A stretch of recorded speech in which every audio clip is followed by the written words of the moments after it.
and real duties. I think it's important today to emphasize the changes that the current board implemented. This investigation and the changes that have followed are a large step towards restoring trust and protecting future resources of the zoo. Taxpayers have the right to expect that their dollars will support conservation, education, and public enrichment, not personal luxury. To that point, the zoo has restructured its board, it has hired new leadership, and all the current board members have completed Ohio's Charitable University governance training. They have taken our recommendations found in these reports to heart. The structure that they are implementing will create a stronger sense of accountability and service to the community. While there are always additional controls that can prove impactful, and there are some things that we believe they should continue to do, we do believe that the current management and board have made substantial changes that will help prevent this from ever happening again. Of course, as I mentioned, the job is never done, but rest assured, we are confident today that the zoo has put this scheme behind them. Let me say that again. We are confident today that the zoo has made the necessary changes to put this scheme behind them. I want to recognize Tom Schmid and his efforts. I am certain that Columbus Zoo CEO President Tom Schmid will detail his efforts and changes that they've made to prevent this from ever happening again in a moment.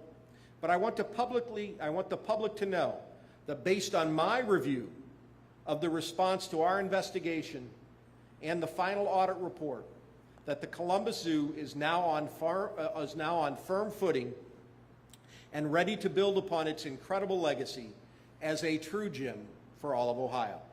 Tom, I want to thank you for your leadership and invite you up to say a few words and share the results. Thanks.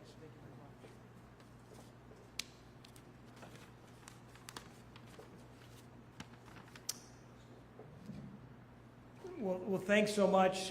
This has been a difficult chapter for the Columbus Zoo, and today marks the end of that story. It marks the end of a 4-year odyssey, if you will, into a lot of really difficult challenges for the zoo, for our board, for our community. But I'm thankful that this report is being presented today, as well as our response. And again, we feel that this marks the end of this chapter. So it was in the spring of 2021 when an extraordinary leadership failure was discovered at the Columbus Zoo. Under the leadership of Board Chair Keith Shumate, the institution took swift action, including the launch of a comprehensive forensic audit. Former Zoo Director Jerry Boren volunteered his time to help steady the ship, and 6 months later, a new president and CEO was named. And now, with the release of this report from the Ohio Auditor, we are closing a chapter in this difficult period in our history. This has been a stark reminder of how the actions of a few can profoundly impact an entire institution. It's also a demonstration of how resilience, integrity, and most importantly, leadership can restore it. In fact, by any measure, the Columbus Zoo is a stronger institution today. Over the past 4 years, our professional staff and board have worked together to transform our approach to spending, procurement, and our financial accountability. We've implemented a new whistleblower program, tightened credit card and reimbursement rules, placed clear boundaries around executive authority when it comes to contracts and spending approval. We've also added layers of internal review, instituted dozens of new policies, procedures, and financial controls, from the elimination of an outdated barter system to the implementation of surprise audits. Our ethics hotline, monitored by both board and executive staff, assures accountability from the inside out. As our state auditor indicated, we've merged our 2 governing boards into one more focused and engaged board. We've reinforced term limits and board terms and elevated the work of our committees. And we ensure that board members and executive staff, as mentioned, have received appropriate training, including the Ohio Attorney General's Charitable University Program. Through our transparency and vastly improved communication, we've raised employee engagement, we've boosted morale, and most importantly, we've begun to rebuild trust. We have invested in security, accessibility, infrastructure upgrades, and started tackling years of deferred maintenance. And we have refocused on our mission, providing exceptional care for animals, unforgettable experiences for our guests, and more impactful conservation action here in Ohio and around the world. As I stated previously, by nearly every measure, we are a stronger institution today. We are better governed with new executive leadership in place, and we've developed a bold new strategic plan and an ambitious long-term framework master plan. These plans expand on our conservation efforts, elevate our educational outreach, and foster a deeper connection between people and animals. We welcome the auditor of the state's final report and thank their office for their commitment, diligence, and professionalism. Their efforts have helped bring this to closure, this challenging chapter in our history, allowing us now, for the first time in 4 years, to focus 100% of our attention on the mission and the communities we serve. And speaking of community, I want to thank our community of supporters, stakeholders, our members, and our guests. Thank you for standing by us. And finally, it's our hope that what we've learned through this ordeal will help zoos and aquariums, cultural attractions, and other not-for-profit institutions, and we remain ready to assist any institution that wishes to improve. Thank you. I think we can open it up to any questions anybody might have, and as we go through some of the details. Auditor Faber, you mentioned that the previous board was negligent in its oversight. Are you confident that everybody has been prosecuted that should have been prosecuted? Yes. The short answer is yes. I think that the oversights, when we did the investigation, we actually went into it thinking that some of the board members had to have some culpability in this from a criminal standpoint. Our investigators were very thorough in running that to ground, and it is the opinion of our investigators that frankly, the subterfuge that the board had, and certainly they should have had greater oversight, they should have had better controls in place, but that was not a criminal violation. That would have just been a lack in their responsibility as board members. And so that the 5 people who were charged and convicted were the primary culprits in this scheme.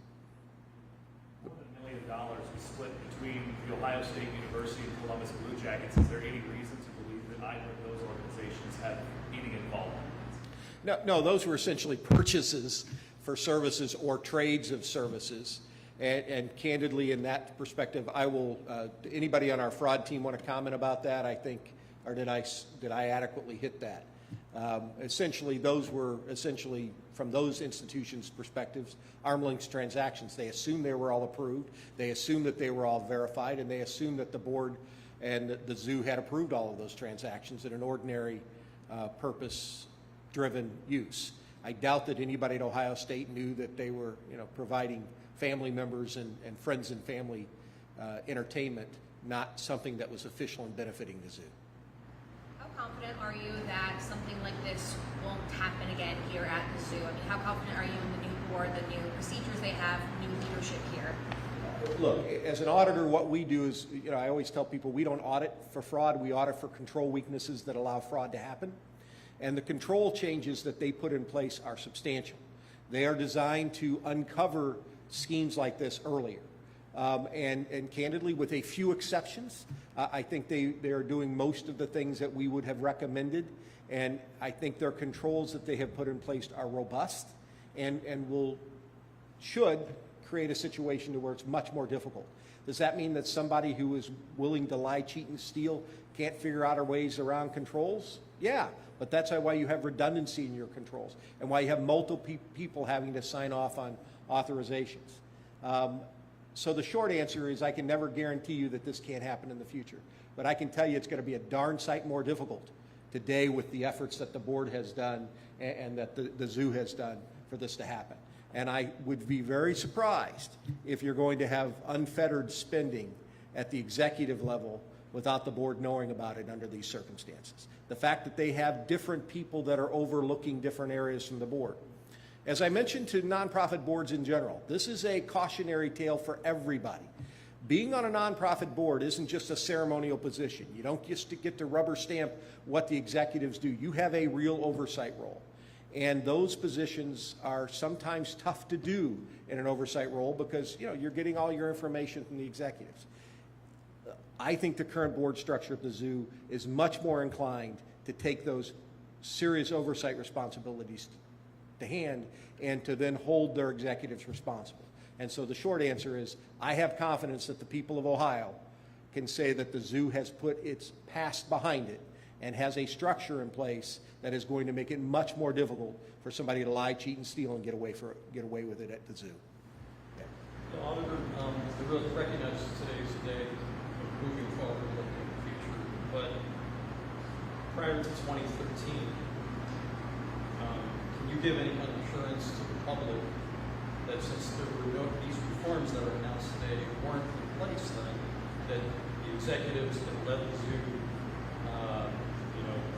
prior to 2013, weren't engaged in similar conduct and similar types of, not necessarily fraud, but at least lax oversight that contributed to wasteful waste and I'm not sure I understand your question, so I'm going to paraphrase what I think your question is, and if I get it right, tell me that.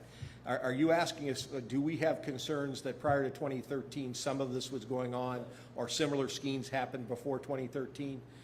The short answer is I don't know. I'll ask our investigators in the field. We didn't look back past that because of, for records retention issues and frankly also some statute of limitations issues. Because remember, we were doing a forensic audit for the purposes of prosecuting and other things. The fact that the control weaknesses were there in 2013, certainly they were. I mean, they didn't just go away. And the problem, look, I think the current executives discovered the weakness and figured that they could live the lifestyle of the rich and famous on zoo money. And they got away with it a little bit, and what always happens is you see these things build. You do a little bit and nobody said anything about it, and so you do a little more and then that becomes the culture. And what happened here, and I'm looking at my staff shaking their head, is what happened is the culture at the zoo, particularly in the executives, were this is what we're entitled to. This is just part of what we get. And so that seemed to be why it developed and morphed to the level that it was. And that is why I say you need very strong controls. You need a culture driven by the board. You need a culture driven that will call these things out early. And, you know, one of the questions that I asked our team was, okay, you mean none of the board members saw this at this level and these kind of things? And part of it is that part of it was that's the way it was always done. And so people weren't being questioning as much as they should have. And so in that regard, I can only say, going forward, I have great confidence that the culture has changed.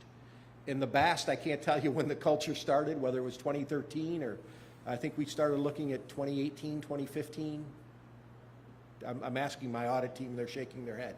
So I can't tell you the date that when the culture started to morph. I doubt it was that way at the beginning. At some point it changed. So the best I can answer your questions, I don't know. Can you speak a little to the hiring practice, recruiting an executive and the vetting process to ensure that somebody is, even though you've got these controls in place and redundancies, that you're hiring the right person? That's probably a better question for the board and for the zoo. The auditor's office, what we really want to see is differentiated authority.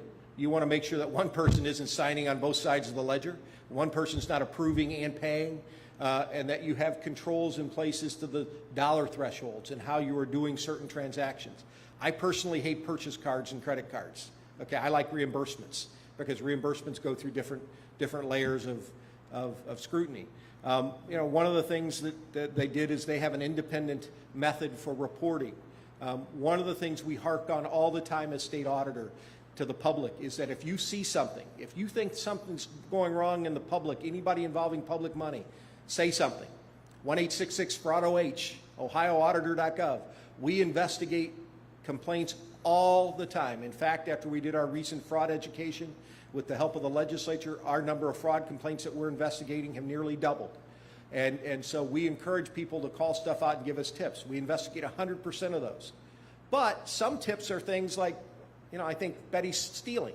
Why do you think Betty's stealing? Well, Betty's stealing because she's driving a new Cadillac. Well, that may or may not be why proof that Betty's stealing. She might have inherited from Aunt Ethel, okay? Or maybe she is stealing. but we investigate and run those to ground. The zoo has adopted procedures internally for all of its employees to have an obligation and to know the obligation. If you see something that's going on here that doesn't look right, doesn't smell right, you have an affirmative duty as a zoo employee to report that. And here's how you do it confidentially. And if you report it confidentially and it goes, where's our legal officer? She is here somewhere. I saw her. She's here. She has an independent obligation to report to the board in a dotted line outside the administration that if she learns something that's going on in the administration, she has an affirmative obligation to report it to the board chairman. So they have taken steps to do some of the things for independent reporting that I like. And so, again, is there more they could do? Yeah, you could always do more. But the question is have they addressed the things to at least start the reversal of the culture for me to have confidence in saying the zoo's problems are behind it? Yes, I believe they have. Yes, ma'am. Hi. Does the report go into detail about Jack Hanna's potential involvement in that type of culture? And could you detail some elements of that report that we might not have heard yet? I'm going to ask our team. Did we go into anything about Jack Hanna? Our lead investigator, our lead forensic auditor just said there is no evidence that Jack Hanna was involved in anything involving this scheme. Am I correct on that? So the short answer from the auditor's perspective, and I will stand behind my forensic auditors as the best in the country, there was no evidence that they had any indication that Jack Hanna in any way was involved in this. Am I correct on that? Thank you. They did the work. I give them credit. Yeah. Quick related question. to Yeah, follow up. go ahead. That is, there was a company called Iron Road, and Iron Road was a company that Jack Hanna's son-in-law owned and was doing recruitment of seasonal employees. In your report, it talks about ethical considerations, ethical violations. Is that potential conflict of interest rise to the question that was just asked? The short answer, did you guys look at Iron Road and as an ethical conflict? Portion was investigated by the antitrust unit of the Attorney General's office, so I'll let Sam. We didn't find any criminal activity with respect to that. Look, I'll answer the question a little differently. We found no criminal activity involving Iron Road and Jack Hanna's involvement in those contracts. Is it something that we would not be happy to see today with all the controls in place? You're right, we wouldn't be happy to see that. There was a more sinister involvement of one of the board members with contracting in a sign company that is detailed in the report. They took steps to hide that and hide those entanglements. That's the kind of thing that not just are red flags, they're serious potential lapses. And we want to see controls that doesn't happen. At the very least, that the board is advised of those potential conflicts and anybody that's involved in that is not participating in those contracts. I mean, there are occasions to where you can use related parties to do transactions. But the people that are related in those transactions can have nothing to do with the transaction. That's why you have a conflict of interest standard. That's why you have other people making those decisions independently. And you put that person who's involved as the family member, or you put them completely out of the authorizing side of the transaction. That transaction needs to be hyper scrutinized and make sure that it's truly an arm's length transaction and all those things are vetted. That's the kind of thing that just simply didn't happen here with the one transaction I was talking about. With regard to this transaction, we found nothing that would have risen to a criminal violation in those transactions. Am I right on that? Yes. And again, not to punt to the Attorney General's office, but Sam would have, as one of our prosecutors, would have gone through that in great detail. And if we saw something, we would not have hidden from charging on that. And the fact that they didn't charge on that, I'm sure the prosecutor would agree. Our instructions to our legal team that handled this were, we want everything run to ground. We want everything identified. And where you can charge, we wanted people charged on this. And I think that happened, and the results indicate that. So. One more quick question. Could more government audits, regular government audits prior to this have possibly caught these type of offenses and fraud? Let me back up and answer that question a little differently. The zoo, because it's a 501c3, did not fall within the auditor's office normal audit purview. We generally don't, the zoo was not an audit client of the Auditor of State's office. We are having that discussion now going forward about 501c3s that receive some ancillary state money. What we do in the auditor's office, just so you know the process, the people who are responsible for transferring that money have a sub-recipient audit responsibility. We audit Franklin County. We audit the entities that would provide the government money through the levy and the pass-through. Those entities have some oversight responsibility. We would go in and audit those entities, and if we didn't see anything that would result in a control weakness of that entity, and we did not, normally we do not then go audit subrecipients. For example, we would not normally go in and audit a 501c3 entity that received money from Medicare or Medicaid or another state agency. We would audit the entity that gives the money to make sure they have controls to look at their subrecipients doing what they're supposed to do and implementing those monies. Franklin County's responsibility here was to make sure that the tax dollars that it transferred were spent according to the parameters of that transfer. And in large part, the zoo has protocols to make sure that's done through a reimbursement system. Going forward, that protocol, I believe, has confidence in. One of the recommendations that we would ask them to do would to keep those monies in a separate account. They have made a decision because it's a reimbursement that they need not keep those monies in a separate account. That's just a difference of opinion. But I don't believe that's what led to the weakness. So to answer your question, there is a private accounting firm that does an audit and has done an audit of the zoo. That private accounting firm should have been looking for control weaknesses. I'm not going to comment about whether they did their job as well as they would have done or should have done, because that's a different question that we weren't asked to engage on. But going forward, one of the recommendations that the zoo has implemented is to prevent what we call audit capture. We have asked that the zoo change its audit firms more regularly. And the reason you change audit firms on a retention schedule more regularly is to avoid audit capture, where the firm now doesn't come in and look at things because it's been there doing it for so long, and we know these people, they're great people, and you just have more detail. And so the zoo has implemented our audit recommendation on changing audit firm more periodically to avoid that long-term capture.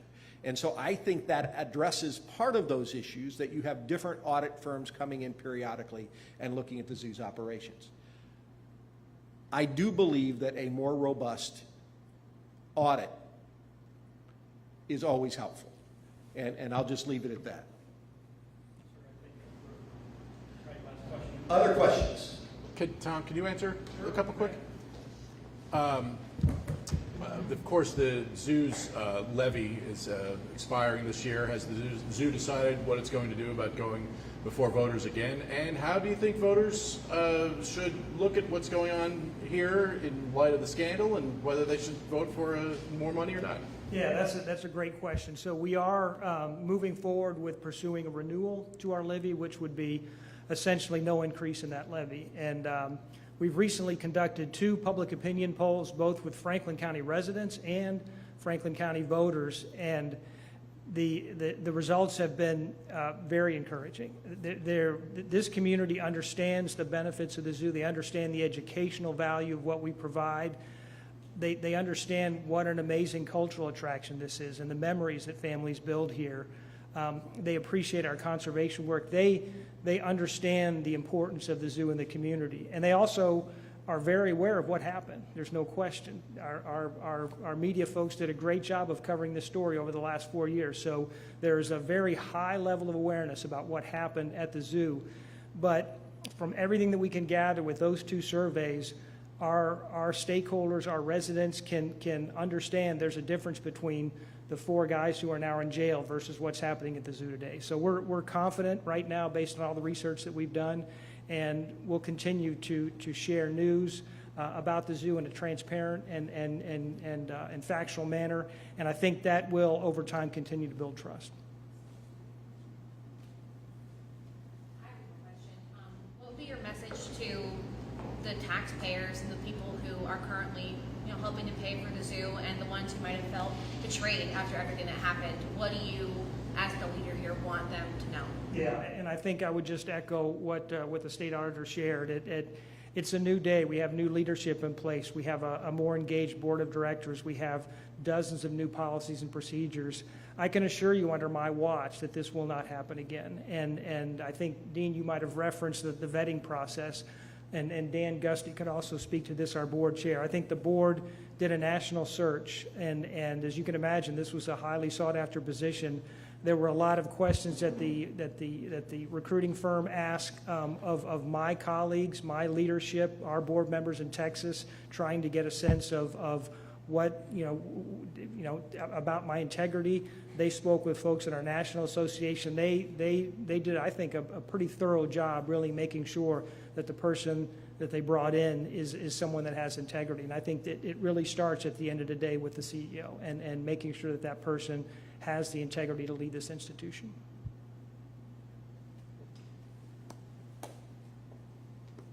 I'd be happy to add to that if you'd like. I'm Dan Gusty, the chair of the Columbus Zoo Board. Just speaking to that question, I would say we formed a committee as a part of the board to search for our new chair. We hired a national headhunter to search for that new chair, went through a national search that we took a lot of time because we wanted to find the right person, not only with the right background, the ability to run a complex organization like this, but we wanted someone who would change our culture and who had the personality to be a servant leader who could help to restore trust, not only here in the community, but also restore trust and rebuild the culture of our organization. Tom, I would say, rose to the top very quickly.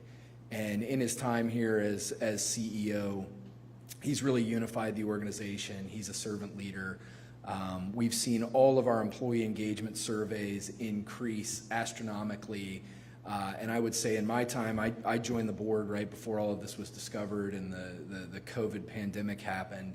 And I've just seen the level of engagement, the culture among the employees, our discussions at board meetings, and all around the strength of our organization has been a complete 180. And so I would say in this regard, I think the board did a fantastic job in finding our new leader, and he's pulled together a tremendous executive team as well that's really helped to further what he's trying to accomplish and instill the goals that we wanted to instill. Not seeing anything else, I want to thank everybody for coming, and I just want to again comment, this is literally one of the very best zoos anywhere in the country. I would probably say in the world. And it is a huge asset for Ohio. You add in the wilds, and I'll go all the way back to my days as a state legislator and legislative leader. We were always happy to support the zoo and the wilds with capital project dollars because of the importance of this facility for Ohio and to educate our kids and grandkids over the future of conservation and all the things that the zoo stands for. This was certainly, when I first heard about this, a black mark on an institution that was rather surprising. Nobody expected this. It was a leadership failure on a lot of levels. I think the zoo has taken steps to put it behind them and to rebuild that reputation. Nationally, you have earned your position back in the zoo world. I think that they're starting to earn it back in the community. I encourage people to come up and see their facilities, tour the quality. The animals are still well taken care of. The facilities are well maintained. They're still doing their job to keep this as truly a gem for all of Ohio. And in that regard, I will certainly encourage, but continue to verify with our zoo partners that they are doing what's necessary to keep the public integrity side of this institution as solid as it should be. So with that, thank you for all you do.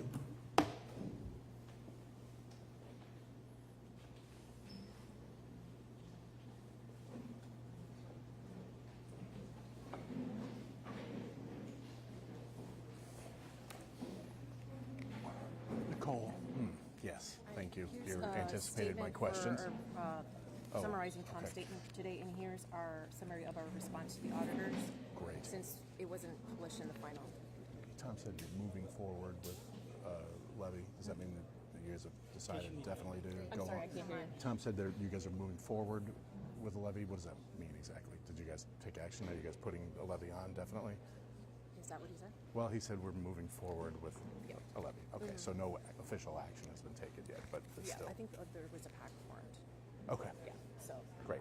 But if I can get you more information, or the person who, obviously it has to be separate. Yeah, nothing's been Nothing has been filed formally or, announced, yeah, okay. that I know of, no. Very good. No. Thank you. Yep. Appreciate it. You're welcome.